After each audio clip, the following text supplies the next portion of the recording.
What I want to teach is कि आप classification कैसे लिखते हो।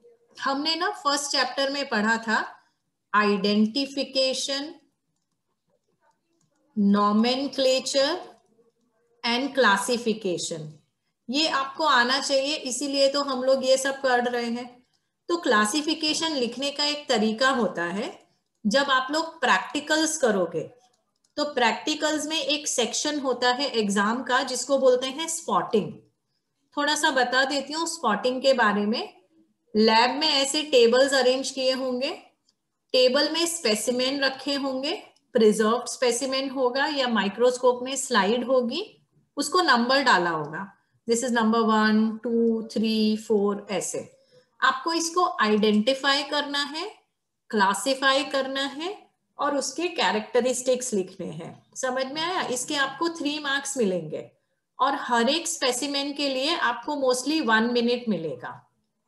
तो मैं आपको ये बताने की कोशिश कर रही हूँ कि क्लासिफिकेशन लिखना आना चाहिए। कैसे लिखोगे classification?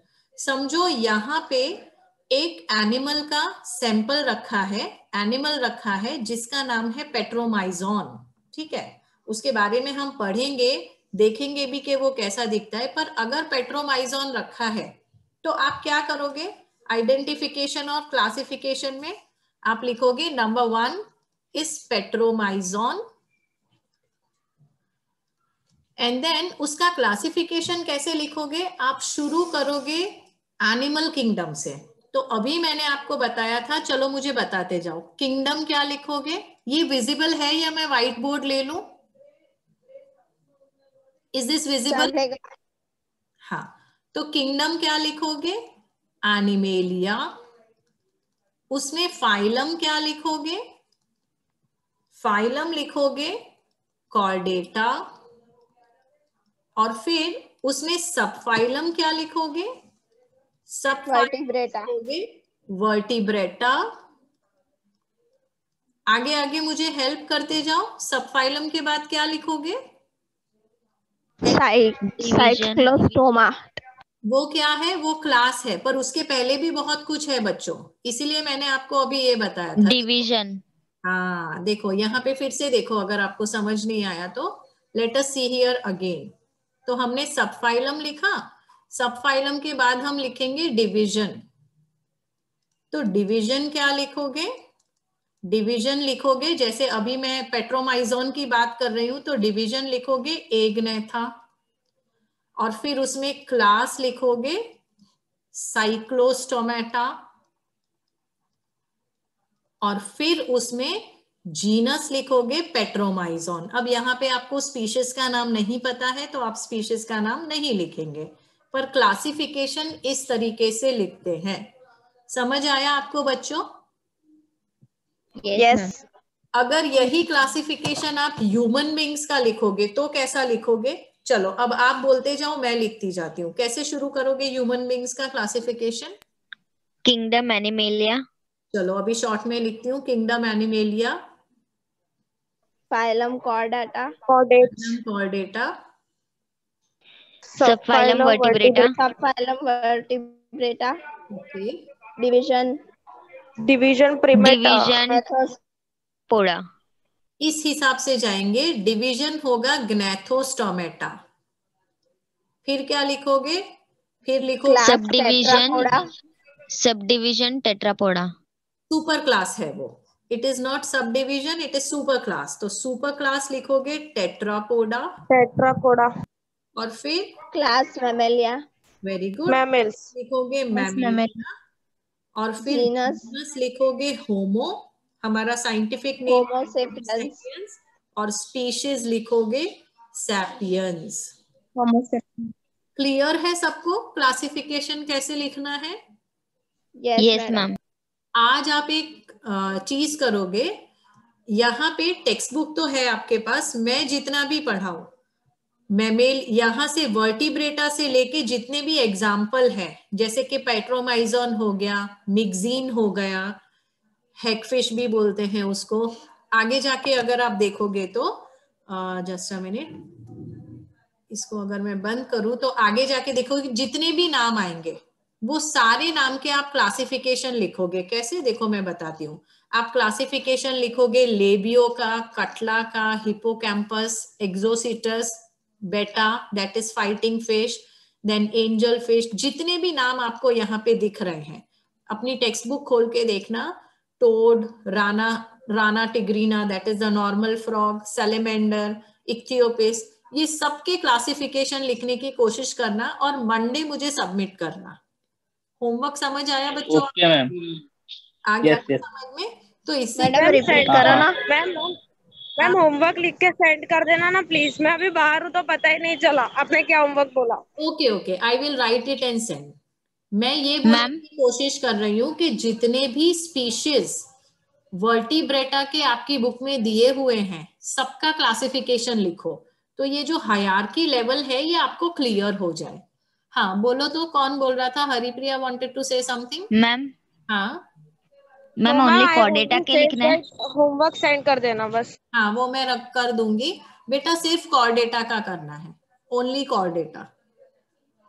Okay okay okay. Now अब हम बात कर रहे हैं ऑस्टिक्टिस की, तो इसके एग्जांपल्स, सॉरी इसके कैरेक्टरिस्टिक्स देख लेते हैं। तो यहाँ पे देखो, there are both marine and fresh water fishes. क्योंकि ये सुपर क्लास स्पाइसेस है इसलिए यहाँ पे सिर्फ और सिर्फ फिशेज ही होंगे। तो ये फिशेज कैसे हैं? दिस फिशेज आर मराइन और फ्रेश वाटर फिशेज। इनका स्केलेटन कैसा है? इनका एंडोस्केलेटन इज बोनी। एंडोस्केलेटन का मतलब समझते हैं ना, जो बॉडी के अंदर होता है। एक्सोस्केलेटन आर्थ्रोपोडा में होगा, क्रस्टेशियंस में होगा, मे बी मॉलिस्कन्स में होगा, वर्टिब्रेट्स में एंडोस्केलेटन होगा। तो एंडोस्केलेटन इसका कैसा है? बोनी है, that is why they are Osteichthyes. इसकी बॉडी कैसी है? Streamlined body. सारी फिशेस की बॉडी स्ट्रीमलाइंड होती है। स्ट्रीमलाइंड का मतलब क्या है? ऐसा, दिस इज स्ट्रीमलाइंड। ओके, तो जो स्ट्रीमलाइंड बॉडी क्यों है बता सकते हैं? Why do all fishes have streamlined body? Ma'am एक और बार बोलो ना।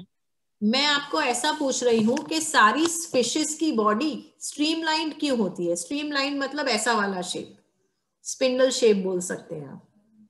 मैम उन्हें तैरने में आसानी हो इसलिए। वेरी गुड, ताकि उनको तैरने में आसानी हो। ये फिश आप लोग शायद केजी सेक्शन में ऐसे फिश बनाई होगी आपने, आज वापस बना दी मैंने, इसके फिन्स भी बना देती हूँ। ठीक है, तो ये फिश कहाँ पे है? ये फिश वाटर में है ना? तो जब उसको वाटर में स्विम करना है तो उसको क्या करना चाहिए? When it is swimming in water, mute yourself.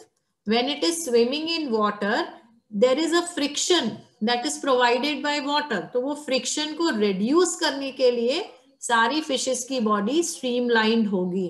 तो ये आप सारी fishes के लिए लिख सकते हैं, streamlined body। अच्छा, माउथ कैसा है? टर्मिनल। तो ये मैंने फिश बना दी है, ये इसका टर्मिनल पार्ट है। ठीक है, तो जैसे हमारा माउथ टर्मिनल नहीं है, अगर हमारा माउथ टर्मिनल होता ना तो हमारी खोपड़ी के ऊपर होता। हमारा जो माउथ है वो वेंट्रल साइड पे है, वैसे इनका माउथ कहाँ है? टर्मिनल साइड पे है। अभी मैं आपको जब इमेजेस दिखाऊंगी तब ये बात देखेंगे।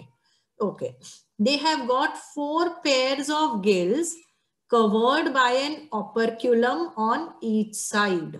इसको हम देखेंगे, इमेज के साथ देखेंगे। ओके, यहाँ पे आपको एक बोनी फिश दिखेगी। मैं पूरे वीडियो के वक्त चुप रहूंगी, आप क्या क्या ऑब्जर्व करेंगे? उसका माउथ ऑब्जर्व करना, it is at the terminal portion of the fish. उसकी बॉडी ऑब्जर्व करना, स्ट्रीमलाइंड है। उसके गिल्स ऑब्जर्व करना, और गिल्स के ऊपर जो ऑपरक्यूलम है वो ऑब्जर्व करना। Okay, so I will shut up now and I will allow her to speak. Dissecting an entire mackerel, your sample can be of a larger fish and just the head if you prefer. In order for the fish to obtain oxygen from the water, it takes water in through its mouth and out through the operculum, the gill cover, forcing the water over the gill. So we can show the direction of the water movement by opening up the mouth structure and watching the flow out through the gill cover. The direction of water is maintained by the opening and closing of the fish mouth, which can change the pressure inside the buccal cavity. The floor of the mouth can move up and down to increase the pressure and force the water down through the gills.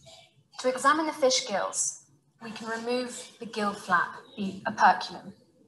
And this can be done simply by cutting down with the scalpel.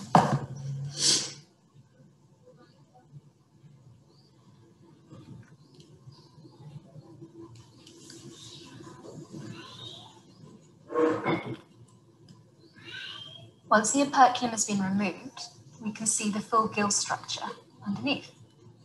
You can then make incisions to remove this entirely as well.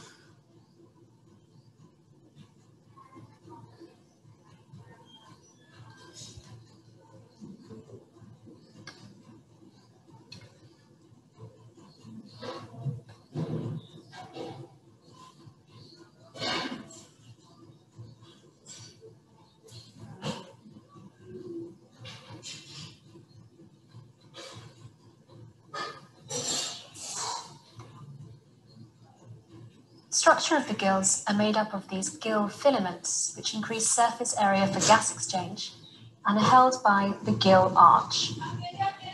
When the fish gills are in air, you can see that the filaments clump together and has a reduced surface area. When you put them in water, the filaments fan out, much like a feather. This gives maximum